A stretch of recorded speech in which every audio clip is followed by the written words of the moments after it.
Les coupes budgétaires préparées par le gouvernement Barnier, qui pourraient être imposées par un nouveau gouvernement, menacent l'existence même du service public, notamment celui de la culture. Les coupes sont imposées au nom d'une dette qui n'est pourtant pas celle des collectivités territoriales. Celle annoncée particulièrement dans des régions comme les Pays de la Loire, mais aussi en Centre-Val de Loire, dans nos départements et nos communes, menace directement l'accès de tous et toutes à une offre culturelle diversifiée et de qualité. Les départements suppriment toutes leurs aides pour la culture, la région et l'État plusieurs dispositifs d'aide à l'emploi. Ce ne sont pas de simples ajustements. Nous ne survivrons pas à ces suppressions. C'est un choc budgétaire systémique qui met en péril non seulement nos structures culturelles individuellement, mais aussi tout notre écosystème. C'est un plan de licenciement massif qui se prépare dans nos métiers. La culture n'est pas un privilège, pas un luxe, pas un ornement, mais un droit. Du nouveau Front Populaire de Touraine, est-ce qu'il est là, le peuple du nouveau Front Populaire de Touraine? Alors, je vais essayer de vous envoyer des ondes positives pour vous raconter qu'ici, à Tours, on est un petit peu, alors on le dit modestement, mais on essaye d'être un petit peu le berceau, enfin, voilà, on se revendique d'être un peu le berceau de la NUPES et du NF, puisque ce matin, nous étions donc au Sanitas, faire du porte-à-porte pour annoncer aux habitants que finalement, on n'allait pas démolir leur logement. Donc, la grande joie d'annoncer le maintien de 66 logements de HLM ici dans ce quartier du Sanitas. Un autre exemple, donc hier soir, qu'est-ce que j'ai fait? J'étais en réunion publique pour la réouverture d'une halte ferroviaire. Rendez-vous compte, et je regarde les amis communistes parce que je sais que depuis longtemps, ils travaillent sur la rénovation des haltes ferroviaires, de notre étoile ferroviaire Tourangelle, de la Touraine. C'est la réouverture, fin 2025, de la halte ferroviaire de Fombette, Saint-Cyr-sur-Loire. Voilà deux exemples forts de dépenses.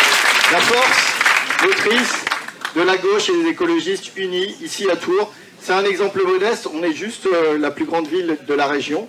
C'est pas la France, mais ça marche. Donc j'espère qu'on aura la chance bientôt de pouvoir exercer ce pouvoir, non pas simplement à la ville de Tours, mais sur l'ensemble de la France. Et en tous les cas, c'est ce que je souhaite. Et puis, je vous souhaite à tous et à toutes une très belle soirée.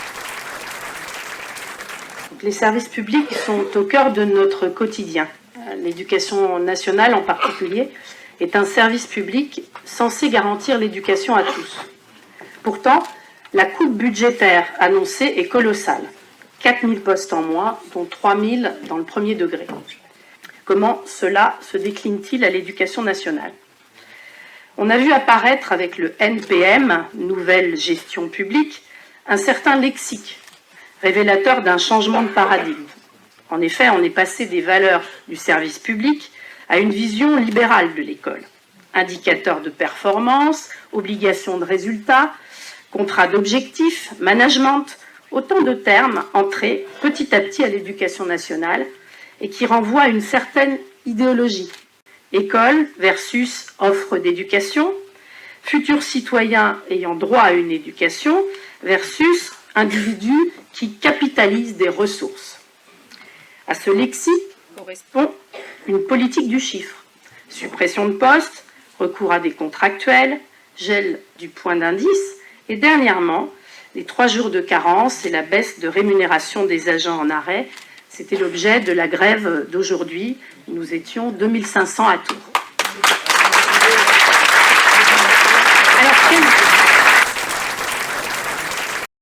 Ma présence ce soir est d'abord un témoignage de reconnaissance à Lucie Castet. Reconnaissance parce que Lucie Castet est venue d'une certaine manière, en juin dernier, sauver le nouveau Front Populaire de l'impasse dans laquelle nous étions. Donc, dire toute l'estime profonde, confrontée à un tourbillon médiatique soudain. Estime profonde aussi parce que Lucie a su respecter notre pluralisme, elle a su nous incarner sans jamais tomber dans le « moi-je ». Merci donc à toi, Lucie. d'avoir incarné ce bon moment. Ma présence ce soir est donc aussi le témoignage de ma fidélité à l'unité de la gauche. J'ai été un artisan de la NUPES, du NFP, et je fais aussi partie de ceux qui refusent de céder à l'injonction quotidienne de la rupture du NFP, parce que je fais partie de celles et ceux, qui considèrent que ces divergences, si elles existent, n'effacent pas nos convergences. Et nos convergences, elles sont profondes. Et dans ces convergences, il y a en effet le thème de ce soir, la défense des services publics. Demain, peut-être que nos différences, peut-être que nos divergences créeront des tensions et des difficultés. Mais soyez sûrs d'une chose, avec Adrien, avec Charles, avec Lucie, avec tous les camarades qui sont au Parlement ou en dehors du Parlement et qui agissent et qui se battent, nous resterons fidèles à cette feuille de route, la défense de notre modèle social, la défense de la justice, la défense de nos services publics. Vous pourrez compter sur nous et nous savons que nous pouvons nous compter sur vous. Merci. Bonsoir, chers amis et puis surtout chers camarades. Je suis évidemment ravi d'être là, à ton invitation, Charles, d'être là avec toutes et tous avec lesquels on se bat, d'être là grâce au service public. Ce qui fait la difficulté dans un pays, ce qui bloque les gens dans leur quotidien, c'est lorsqu'un gouvernement les empêche de travailler comme ils l'entendent. Et le service public est vraiment l'exemple crucial de cela. Vous le savez, en France, il y a deux types de budget. Il y a un budget de l'État. C'est celui qui finance les ministères et leurs actions. Et il y a un budget pour la sécurité sociale. Eh bien, aucun des deux n'était acceptable, et c'est la raison pour laquelle les deux sont tombés par un vote de l'Assemblée nationale. Ils sont tombés pas parce qu'on aurait eu le plaisir de renvoyer M. Barnier chez lui. Alors, ça fait plaisir, on va pas se mentir. Mais, soyons honnêtes. Mais le but n'est pas là. L'objectif, c'est de faire en sorte qu'au 1er janvier, vous n'ayez pas 50 € d'impôts nouveaux sur les apprentis et les alternants. Vous n'ayez pas des lits à l'hôpital qui ferment. Que vous n'ayez pas 4000 profs en moins dans les écoles. Donc, le vote de la motion de censure contre M. Barnier hier est un vote rentable qui vous a rapporté à toutes et tous environ 8 milliards d'euros dans le service public. C'est donc le pot de départ le plus rentable de tout le pays. Alors, mais je voudrais vous rassurer toutes et tous, non, il n'y aura pas de fermeture des services publics en janvier parce qu'on n'a pas voté un budget. C'est l'inverse, il y aura plus d'argent parce que c'est le budget l'année passée qui s'appliquera. Donc c'est une bonne chose à tous les titres, même si, effectivement, pour la sécurité sociale, ça nous coûtera 28 000 € en plus puisque c'est la pension de retraite de M. Barnier, personnellement. Donc c'est peut-être les seuls frais que nous allons subir.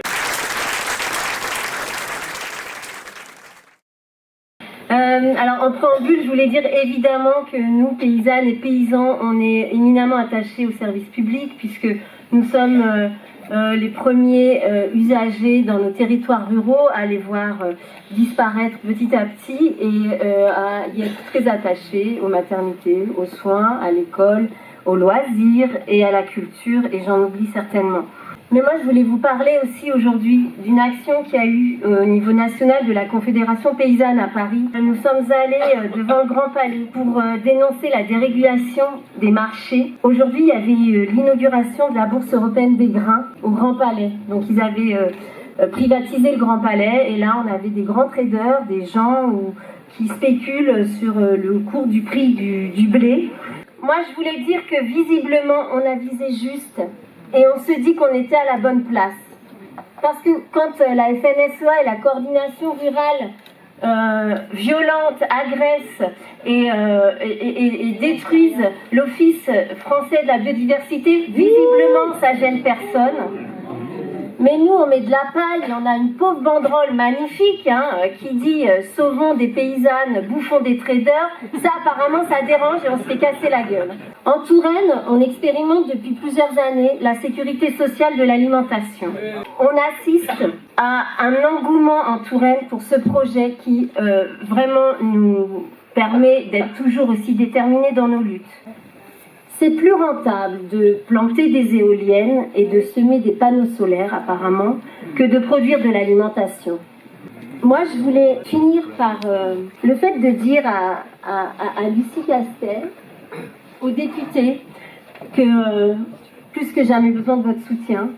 On subit une répression quand même qui est très difficile à vivre. Et quand on est paysan, c'est difficile, et quand on est paysanne, je vous raconte même pas. Alors les services publics, ils sont indispensables pour la vie, et on a eu des dizaines d'exemples, et on pourra en donner d'autres. Donc elles sont indispensables pour la vie des services publics. Mais ils sont aussi indispensables, pas seulement pour le cœur, entre guillemets, mais pour l'efficacité économique, écologique et sociale. Alors deuxième chose, on le sait, ils sont attaqués. Et c'est depuis longtemps. Ça date pas de Macron et Barnier. Ils sont attaqués au bénéfice du privé. Du privé, mais aussi des marchés financiers qui se nourrissent des services publics. L'attaque par les marchés financiers, c'est l'étranglement, d'abord, puisque les marchés financiers réclament l'austérité et la baisse de la dépense publique. Ils réclament la baisse de la dépense publique, sauf pour les aides publiques aux entreprises,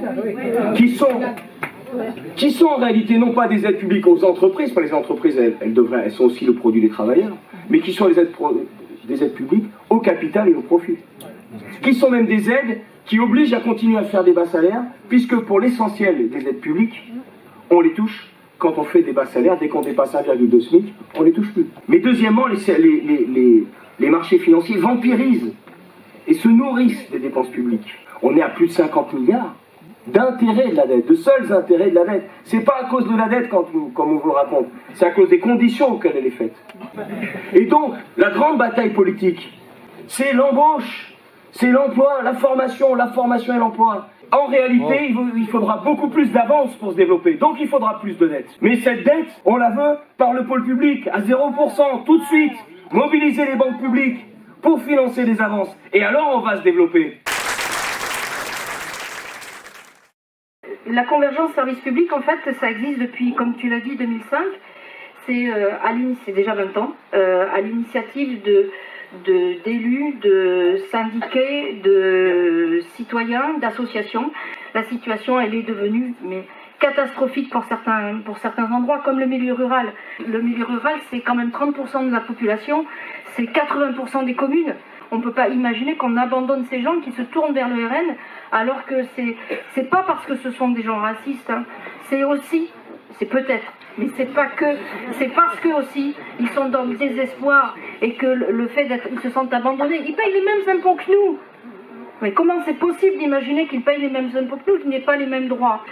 Parler de la mobilité en milieu rural, c'est une vraie difficulté. On est obligé d'avoir sa bagnole pour pouvoir se déplacer. On n'a pas de solution.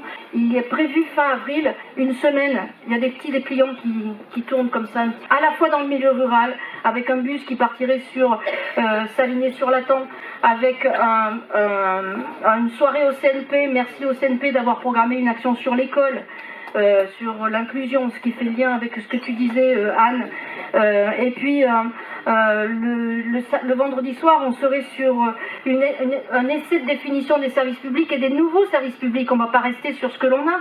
La sécurité sociale de l'alimentation, c'est forcément un sujet de demain, si ce n'est pas déjà aujourd'hui. Je suis aide-soignante depuis 10 ans à l'hôpital public. Pour moi, travailler dans le secteur public, c'était une évidence. Aujourd'hui, j'ai l'impression de travailler dans n'importe quelle entreprise. Il faudrait toujours des hospitalisations qui rapportent gros, sauf que nous, ça, on ne sait pas faire. Nous, ce qu'on sait faire, c'est dépenser pour le bien-être de nos patients. On ne parle plus de soins de qualité, mais nous devons faire de la quantité. Les soignants se battent pour ne pas travailler de cette sorte. Nous restons des personnes qui ont choisi ce métier avec cœur. S'occuper des patients, c'est aussi de s'assurer d'un quotidien adapté à chacun, en mettant parfois en place des aides nécessaires ou des hospitalisations qui peuvent durer dans le temps. L'hôpital est en grande souffrance à cause de tout ça, mais aussi à cause du manque de soignants, des lits qui ferment et j'en passe. En EHPAD, les professionnels, infirmiers, aides-soignants, agents des services hospitaliers courent toute la journée pour offrir du mieux à nos aînés, la dignité et l'attention qu'ils méritent. Tous les jours, nous voyons des préavis de grève des différents services. On ne peut pas continuer ainsi, il y a urgence. Cet après-midi, on s'est à nouveau mobilisé pour les 3 jours de carence, la diminution de l'indemnisation des jours d'arrêt maladie, ainsi que nos salaires qui sont gelés depuis des années. Donc continuons la lutte, et battons-nous et on lâchera rien. En faisant venir Lucie Casté ce soir, alors j'avais pas tout à fait prévu qu'il y ait une motion de censure la veille. Je vous dis, on a pensé que je pouvais être un devin, mais pas tout à fait. Je savais qu'il y aurait des mobilisations pour le service public. C'est bien tombé, il y avait et mobilisation pour le service public et une censure. Laurent Baumel a dit à peu près tout ce que j'aurais pu dire comme qualité de Lucie Casté, mais je voudrais en rajouter une qui est absolument essentielle, c'est qu'elle a réussi à nous mettre d'accord. Hier, nous avons voté une motion de censure et depuis, on vous explique que le chaos va arriver.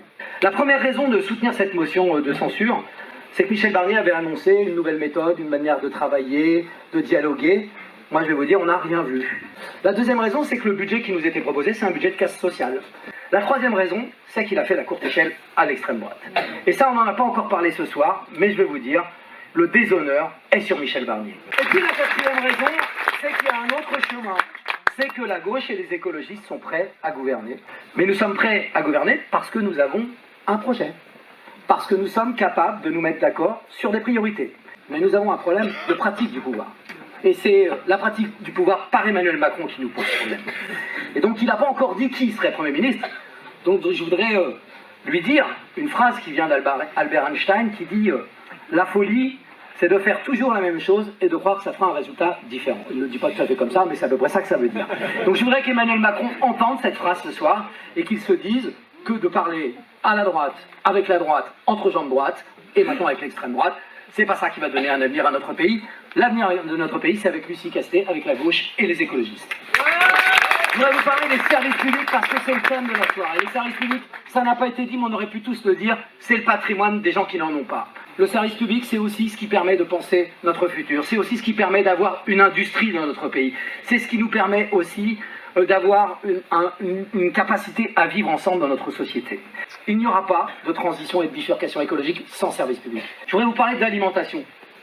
Et Gaël, te dire combien je suis convaincu que la sécurité sociale de l'alimentation est une des plus belles idées politiques depuis des années. Tellement c'est une belle idée politique que j'ai déposé une proposition de loi pour expérimenter la sécurité sociale de l'alimentation avec des députés de chaque groupe du nouveau Front Populaire. Et ça, c'est une vraie fierté et j'espère que nous pourrons aller au bout. Que nous espérons pouvoir échanger aussi avec d'autres groupes au sein de l'Assemblée nationale, pas pour faire des coalitions gouvernementales baroques, ça n'existera pas. La gauche et les écologistes, s'ils doivent gouverner, gouverneront peut-être avec un ou qui viendrait d'ailleurs, mais qui ne viendrait pas avec sa coalition. Par contre, nous le ferons autour d'une feuille de route. Et c'est au sein du Parlement aussi que cette feuille de route doit se construire. Je crois que c'est ça que nous devons faire dans le moment.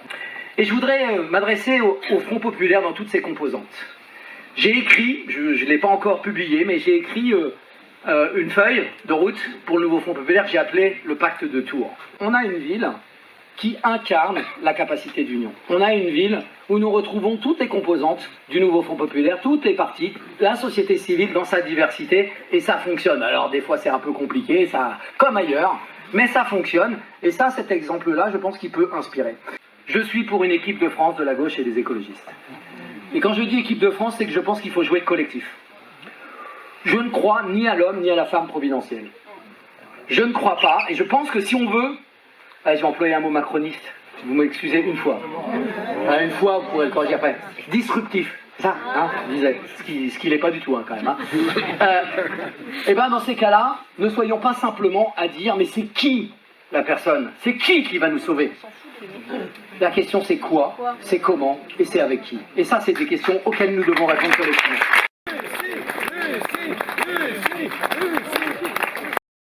Quel plaisir d'être avec vous ce soir dans la belle ville de Tours, qui est la seule ville dans laquelle je suis revenue depuis le début de cette aventure.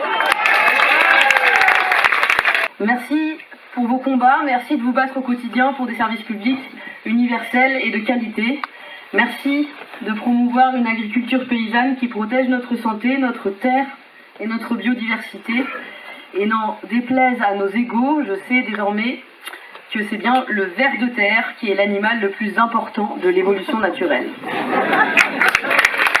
Nous avons parlé à l'instant de terre, nous avons parlé des services publics qui sont, si vous me permettez de poursuivre l'analogie, le terreau de notre vivre ensemble. Les services publics, on en a parlé, école, hôpital, justice, transport, sont... Pardon ? Culture, s'il vous plaît, on applaudit la culture. Les services publics sont non seulement partout dans nos vies, ils sont aussi un pilier de la démocratie. Alors comment vont-ils, ces services publics ? Je vous l'accorde, on a connu meilleur teasing, et d'ailleurs vous avez tous répondu en même temps. Nous avons visité cet après-midi le CHU et nous avons entendu à nouveau le cercle vicieux dans lequel est enfermé l'hôpital public. Des moyens insuffisants qui dégradent les conditions de travail de nos soignants et la qualité des soins qui se dégrade également. Ce qui provoque le départ de soignants épuisés et dégrade encore davantage les conditions de travail de ceux qui restent. Nous étions pourtant tous d'accord pendant la crise Covid pour applaudir aux fenêtres. Les soignantes, les soignants, les aides-soignantes, les aides-soignants, les infirmières, les infirmiers, les médecins, les ambulanciers, toute la chaîne de soins. Nous étions unanimes pour reconnaître leur courage, leur engagement héroïque, l'extrême importance de leur mission. Et pourtant, l'hôpital public est sorti de cette crise exsangue et affaibli. Que s'est-il passé ensuite? Pas grand-chose. Continuer à couper dans les dépenses de santé, mais aussi les dépenses d'éducation, de culture, de justice, c'est être irresponsable. C'est ça, être irresponsable. Ce qui est responsable, à l'inverse, c'est de rechercher les moyens de financer, par exemple par la fiscalité sur les plus riches et les grandes entreprises, ces investissements dans nos services publics. Pour préserver notre santé, notre niveau d'éducation, préserver le secteur culturel, préserver la justice, préserver nos logements, préserver nos transports. Parlons des solutions pour notre système de soins. Il est évident que nous devons encore davantage nous mobiliser pour nos soignants, pour l'hôpital public, pour l'accès aux soins. Il me semble, sur ce sujet, que nous avons deux objectifs à court terme qui peuvent être atteints dans un futur proche. Le premier, c'est l'adoption de la proposition de loi sur le nombre minimal de soignants par patient. Elle représenterait un changement majeur de logique et une rupture avec une gestion comptable de l'hôpital. Le deuxième projet de loi, la deuxième proposition de loi, c'est la loi pour lutter contre les déserts médicaux qui est portée par Guillaume Garot et de très nombreux parlementaires de tous bords. Le deuxième chantier sur lequel on peut travailler, c'est les municipales. Il me semble que l'accès aux soins doit être aussi un de nos combats des municipales. Oui, les maires de gauche changent la vie en ouvrant des maisons locales de santé, souvent d'ailleurs sans moyens significatifs de l'État. Pour les universités, la situation est extrêmement dégradée et elle va être encore aggravée au point où maintenant on a des manifestations spontanées de présidents d'universités en France. Ce sont sur les enfants des classes populaires et moyennes qu'on va faire porter l'effort, tandis que les grandes écoles sont préservées. C'est intolérable, nous ne pouvons pas tolérer ça. Nous traversons, vous le savez, une crise institutionnelle, une crise démocratique. Je pourrais redire encore à quel point les choix du président de la République ont été irresponsables et ont, sinon déclenché, du moins précipité la crise. Mais ce serait tirer sur une ambulance et dans un jour de protection et de célébration des services publics, je ne vais pas me livrer devant vous à cela. Quelques voies qui pourraient nous permettre de sortir ou tenter de sortir de cette crise. D'abord, et vous me voyez venir, il faut tout faire pour améliorer en urgence l'état de nos services publics.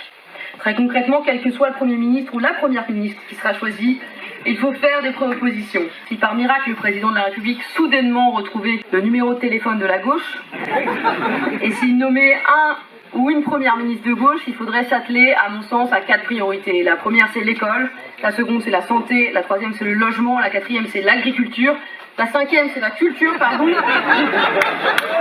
en incluant, bien sûr, pour toutes ces questions, celle de la transition écologique qui est le facteur commun et qui est absolument majeur.